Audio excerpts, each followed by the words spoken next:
프로젝트 예제 파일을 다운받아 열면 화면처럼 보입니다. 화면 디자인은 배치가 다 끝난 상태지만 아직 아무것도 코딩되지 않은 빈 껍데기입니다. 로봇 조립은 끝났지만 아무런 동작도 못하는 아무 쓸모없는 고철덩어리 로봇과 같습니다.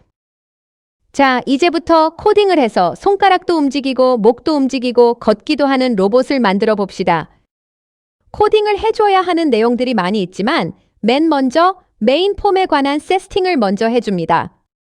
폼에 관한 속성들이 우측 하단에 보입니다. 객체 코딩이라 하는 것이 이렇듯 내가 일일이 만들지 않아도 이미 다 만든 상태로 제공되는 형태를 끌어다가 속성만 변경하여 사용하는 것이라 속성 창의 옵션 선택들이 매우 많습니다. 이렇게 만들어진 객체를 컨트롤이라 부릅니다. 컨트롤 종류는 텍스트 박스, 그리드 뷰, 그림 상자, 버튼 등등 필요한 대부분이 이미 만들어져 제공됩니다. 안드로이드 같은 데서는 위젯이라는 이름으로 불립니다. 그런데 이렇게 많은 옵션들을 일일이 변경하다 보면 깜빡 빠뜨릴 수도 있고 오타나 선택을 잘못할 수도 있습니다.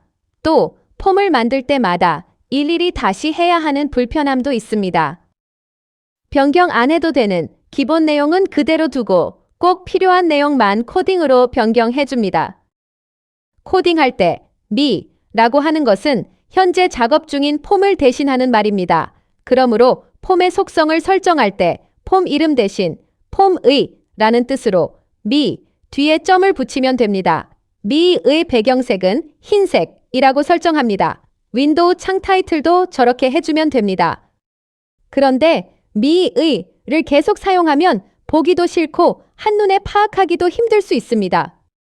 그래서 with and with 문법을 이용합니다. with me 하면 중간에 들어가는 내용은 전부 me에 관한 것들이다 라는 의미입니다. 기본 설정은 원래 그대로 두고 우리가 변경할 것만 골라 설정합니다. A, B, C 순서로 설정하겠습니다. 폼 배경 색상을 지정하는데 색상을 표현하는 방식은 그림에서 보듯 세 가지가 있는데요. 속성 창에서 배경색을 선택해보면 일반 색상과 시스템 색상과 색상값 RGB 색상을 직접 지정할 수 있습니다.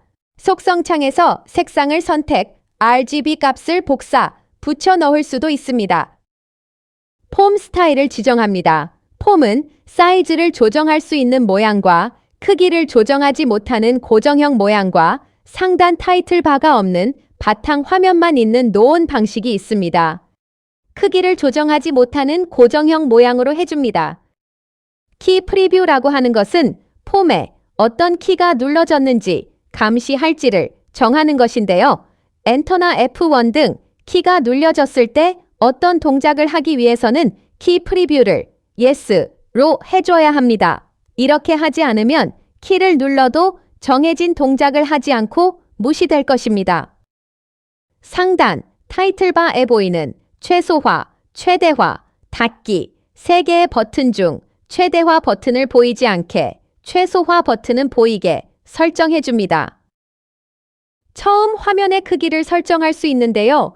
옵션에 따라 크기를 설정할 것이니 굳이 필요는 없지만 예제로서 넣어봤습니다. 여기서 New라고 되어 있는데요. 화면의 크기를 바꾼다는 것은 배경색을 바꾸는 것과 달리 사이즈가 달라지면 안에 있는 내용들의 배치도 달라지므로 혼자의 속성이 아닙니다. 새로 그린다는 의미가 됩니다. 윈도우 타이틀을 정해줄 수 있습니다. 나중에 옵션에 따라 작업장별로 타이틀은 변경될 수 있습니다. 속성 창에서 더 필요한 게 있다면 이곳에 넣어주면 되겠습니다. 직접 해보시길 권합니다. You can do it!